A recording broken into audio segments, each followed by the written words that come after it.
Hello மக்களே, கார்த்தி ரேவதி செம்ம இன்ட்ரெஸ்டிங்காக போயிட்டுருக்கு. பஞ்சாயத்தில் வச்சு நம்ம கார்த்தியும் மயில்வாகனும் சேர்ந்து ராஜராஜனுக்கு மேலே எந்த தப்புமே இல்லை, சந்திரகலா திட்டம் போட்டு தான் பார்வதியை வச்சு இப்படி ஒரு செயலை செய்திருக்கான்னு சொல்லிட்டு ஆதாரத்தோடு அந்த இடத்துல நிரூபிக்கிறாங்க.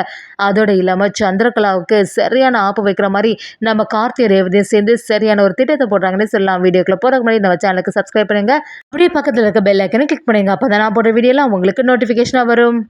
நம்ம சாமுண்டீஸ்வரி ராஜராஜன் வீட்டில் வந்த உடனே பிரச்சனை பண்ண ஆரம்பிக்கிறாங்க. இன்னைக்கு வந்து கோவிலில் வச்சு என்ன சம்பவம் நடந்துச்சு, இப்படி ஒரு செயலை நீங்கள் பண்ணுவீங்கன்னு சொல்லிட்டு நான் கொஞ்சம் கூட எதிர்பார்க்கவே இல்லை அப்படி சொல்லும்போது ராஜராஜனும், என்ன ஈஸ்வரி பேசிட்டு இருக்க, இத்தனை வருஷமா என்னை பற்றி புரிஞ்சுக்கிட்டது இவ்வளோதானா, என்னை பற்றி உனக்கு தெரியாதா, நான் ஒரு பொதுமே இப்படி ஒரு செயலை பண்ணவே மாட்டேன் அப்படி சொல்லும்போது சாமுண்டேஸ்வரியும், எனக்காக எல்லாத்தையும் விட்டுட்டு வந்தீங்கன்னு சொல்லிட்டு நானும் எத்தனை நாளாக சந்தோஷப்பட்டுட்டு இருந்தேன் தெரியுமா, ஆனால் இவங்க சொல்கிற மாதிரி என்ன நடந்தாலுமே நான் வந்து அதை வந்து நம்ப இருக்கவே மாட்டேன். என்னோட நகையும் சேர்த்த மாதிரி அந்த இடத்துல காட்டியிருக்காங்க.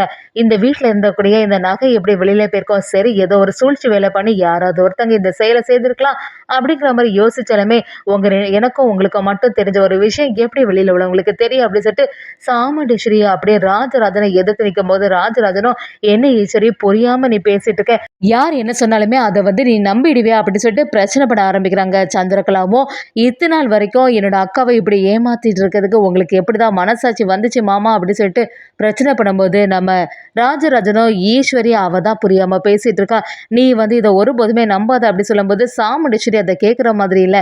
இதை பார்த்துட்டு இருந்த நம்ம ரேவதியும் ரோகிணியும், என்னம்மா நீ வந்து அப்பாவே எதிர்த்து நிற்கிற, அப்பா வந்து ஒருபோதுமே இப்படி செய்ய மாட்டாங்க, யாரோ ஒருத்தங்க வேணும்னு சொல்லிட்டு இந்த வீட்டில் இருந்து தான் உன்னோட நகையை எடுத்திருக்கணும், அதோட இல்லாமல் அப்பா வந்து இந்த கும்பாபிஷேகத்தில் கலந்துக்க கூடாது, இந்த பூஜையெல்லாம் சிறப்பாக பண்ணக்கூடாதுன்னு சொல்லிட்டு தான் வேணும்னு சொல்லிட்டு பழிய போட்டிருக்காங்க, அது கூட உனக்கு புரியலையா அப்படின்னு சொல்லிட்டு நம்ம சாமுண்டீஸ்வரியை எதிர்த்து நிற்கிறாங்க.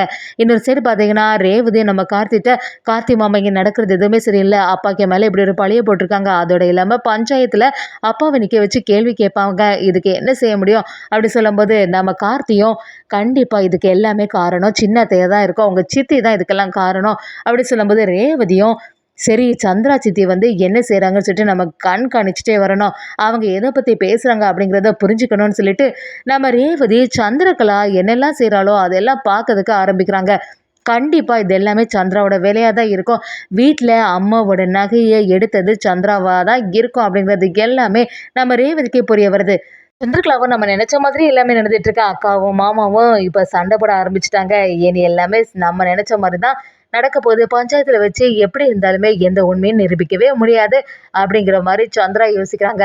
அது மட்டும் இல்லாமல் திடீர்னு இருந்தாலும் ஒரு ஃபோன் கால் வருது, அதை பார்க்கும்போது பார்வதின்னு வந்த உடனே சந்திரகலாவும், சரி வீட்டில் யாருமே கேட்டுறவே கூடாதுன்னு சொல்லிட்டு தனியாக போயிடுறாங்க.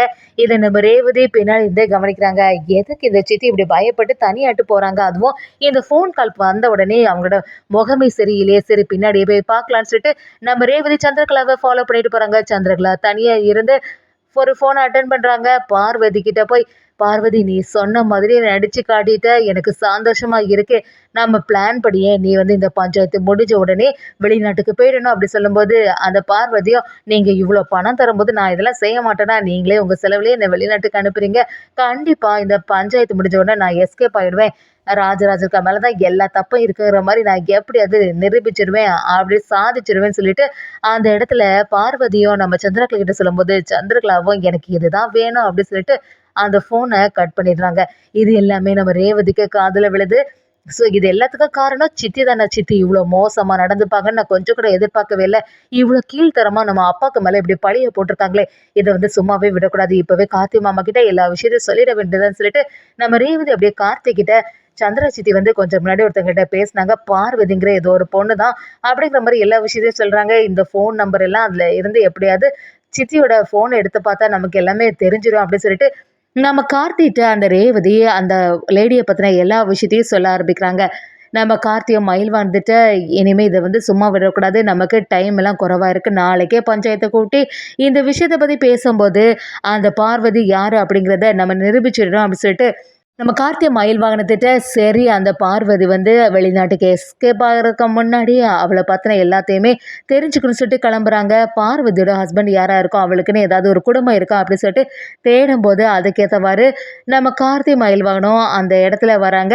அங்கே வந்து விசாரணை பண்ண ஆரம்பிக்கிறாங்க. பார்வதி உங்களோட மனைவி தானே அப்படி கேட்கும்போது அவங்களும், ஆமாம் என்னோட மனைவி தான், அவ தொந்தரவு தாங்க முடியாம தான் நான் இங்க வந்துட்டுருக்கேன். அவ சரின்னு பணத்துக்கு ஆசை பிடிச்ச பொம்பள. நான் வந்து ஏற்கனவே ஆட்டோ தொழில் தான் பண்ணிட்டுருக்கேன். ஒவ்வொரு நாளும் கஷ்டப்பட்டு நான் வேலை செய்து கொண்டு வரும்போது, எல்லா பணத்தையும் அவங்க தான் வாங்கிடுவா. டெய்லி வந்து இப்படியெல்லாம் பணம் வேணும் அப்படின்னு சொல்லிட்டு கேட்பா. அவள விட்டு பிரிஞ்ச பிறகு தான் என்னோட வாழ்க்கையே நிம்மதியா போயிட்டுருக்கு. நல்ல வேளை அவகிட்ட வந்து தனியா நான் வந்துட்டேன் அப்படி சொல்லிட்டு சொல்லும்போது, நம்ம மயில்வானமும் இப்ப சகல அந்த பார்வதியோட இவன் தான் ரொம்பவே டார்ச்சர் அனுபவிச்சிருப்பான் போல அப்படின்னு சொல்லும்போது, நம்ம கார்த்தியும் நீங்க சொல்றது எல்லாமே சரியா தான் இருக்கு அப்படி சொல்லும்போது, மயில்வானமும் சரி இவனையே கூட்டிட்டு போய் பஞ்சாயத்துல நிக்க வச்சு எல்லாத்தையும் நிரூபிச்சா என்னதான் அப்படின்னு கேட்கும்போது, கார்த்தியும் இவங்க பேசுறது எல்லாத்தையுமே பஞ்சாயத்துல ஏத்துக்கவே மாட்டாங்க. நம்ம வந்து ஒரு நல்ல கரெக்டான ஒரு ஆதாரம் இருந்தால் தான் எல்லாத்தையுமே பேச முடியும் அப்படின்னு சொல்லும்போது, நம்ம மயில்வானமும் எதுக்கும் இவனையும் பஞ்சாயத்துக்கு கூட்டிட்டு போகலான்னு சொல்லிட்டு பார்வதியோட ஹஸ்பண்டையும் அந்த இடத்துல இருந்து கூட்டிட்டு போறாங்கன்னு சொல்லலாம். இன்னொரு சைடு பார்த்தீங்கன்னா, சந்திரகலாவும் நம்ம சிவனாண்டி கிட்ட நம்ம நினைச்ச மாதிரி எல்லாமே நடந்துட்டு இருக்கணும். நம்ம பிளான் பண்ண மாதிரியே பார்வதி கிட்ட பேசியாச்சு. அவ இந்த பஞ்சாயத்து முடிஞ்ச உடனே அந்த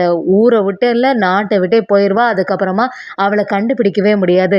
ராஜராஜனுக்கு மேலே போட்ட பழி அப்படியே தான் இருக்கும் அப்படின்னு சொல்லும்போது, நம்ம சிவனாண்டி நீ சூப்பரான பிளான் தான் சந்திரா போட்டிருக்க.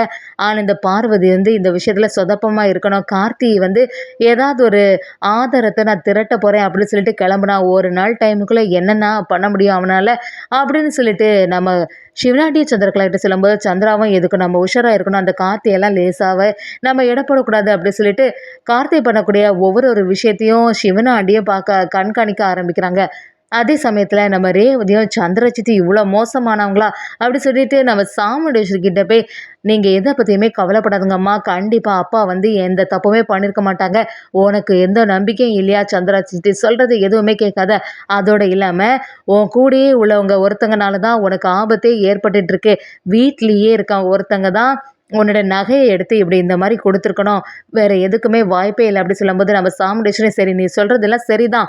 ஆனா வந்து எப்படி வந்து நகையை வச்சு மட்டும் நான் வந்து இதை முடிவு பண்ணல. வேற ஒரு விஷயங்கள் எல்லாம் நடந்தனால தான் நானும் உங்க அப்பாக்கு மேல தப்பு இருக்குமோன்னு சொல்லிட்டு யோசிச்சிருக்கேன் அப்படி சொல்லும்போது, நம்ம ரேவதியும் இல்ல அம்மா நீ வந்து நம்பவே செய்யாத. அப்பா வந்து கண்டிப்பா ரொம்பவே நல்லவர் தான். இவங்க மேல வீண் பழிய போட்டு கும்பாபிஷேகத்துக்கு அப்பா கலந்துக்க கூடாது அப்படிங்கிறதுக்காக தான் இந்த சிவனாண்டி முத்துவேல் எல்லாம் சேர்ந்து இந்த வேலையை பண்ணியிருக்கணும் அப்படி சொல்லும்போது, நம்ம சாமுண்டேஸ்வரிக்கு ஒரு சந்தேகம் வர ஆரம்பிக்குது. அதே சமயத்தில் இன்னொரு சைடு பார்த்தீங்கன்னா, பஞ்சாயத்தையும் கூட்டி வச்சிருக்காங்க. அந்த இடத்துல நம்ம ராஜராஜன் எல்லாரையும் நிற்க வச்சிருக்காங்க. பஞ்சாயத்தில் உள்ளவங்களும் என்ன கார்த்தி தம்பி என்ன காணல. கார்த்தி தம்பி கூடிய சீக்கிரமா வந்து ராஜராஜனுக்கு மேல எந்த தப்புமே இல்லைன்னு சொல்லிட்டு நிரூபிப்பேன்னு சொன்னாங்கல்ல. ஆனா அவங்க யாருமே வந்த மாதிரி இல்லையே அப்படி சொல்லும்போது, பஞ்சாயத்துல சிவனாண்டி முத்துவேல் எல்லாரும் சேர்ந்து அதான் நாங்க தான் சொன்னோம்ல இந்த ராஜராஜன் சரியான ஆளே கிடையாது. தப்பு பண்ணனால தானே இப்படி வந்து பார்வதி பஞ்சாயத்துல ராஜராஜனுக்கு மேல இவ்வளோ பெரிய புகாரை வச்சிருக்கா. இதை நீங்க வந்து கரெக்டா சரி செய்தே ஆகணும்னு சொல்லிட்டு சிவனாண்டிய முத்துவேலும் பார்வதிக்கு ஆதரவா ராஜராஜனை எதிர்த்து நிற்கிறாங்க. அந்த சமயத்துல எல்லாருமே குழம்பி போய் நிற்கும்போது, நம்ம கார்த்தியும் மயில்வானமும் செம மாசம் அந்த இடத்துல வராங்க. அதோட இல்லாம பார்வதி யாரு அவ சரியான ஃப்ராட் அப்படிங்கிற ஒரு விஷயத்த அந்த இடத்துல நிரூபிக்கிறாங்க. அதோட எல்லாமே இது எல்லாமே சிவனாண்டி முத்துவேலோட வேலை தான் அப்படிங்கிறத நம்ம கார்த்தி அந்த இடத்துல நிரூபித்தது மட்டும் இல்லாமல், ராஜராஜனுக்கு இந்த பூஜையெல்லாம் செய்யக்கூடிய எல்லா ஒரு வேலைகளும் கொடுக்க ஆரம்பிக்கிறாங்க. இன்னொரு சைடு பார்த்தீங்கன்னா, நகை மட்டும் சாமுண்டேஸ்வரியோட வீட்டிலேருந்து யார் எடுத்துருப்பா அப்படின்னு ஒரு சந்தேகம் வரும்போது, ஒரு கட்டத்தில் சாமுண்டேஸ்வரிக்கு முன்னாடியே ராஜராஜனுக்கு மேலே வீண் பழிய சுமத்துறதுல அந்த சந்திரகலாவை சிவனாண்டிக்கு உதவி பண்ணியிருக்காங்க அப்படிங்கிற ஒரு விஷயத்த நம்ம கார்த்தி செம மாசா ஆதாரத்தோட நிரூபிக்கிறாங்கன்னே சொல்லலாம்.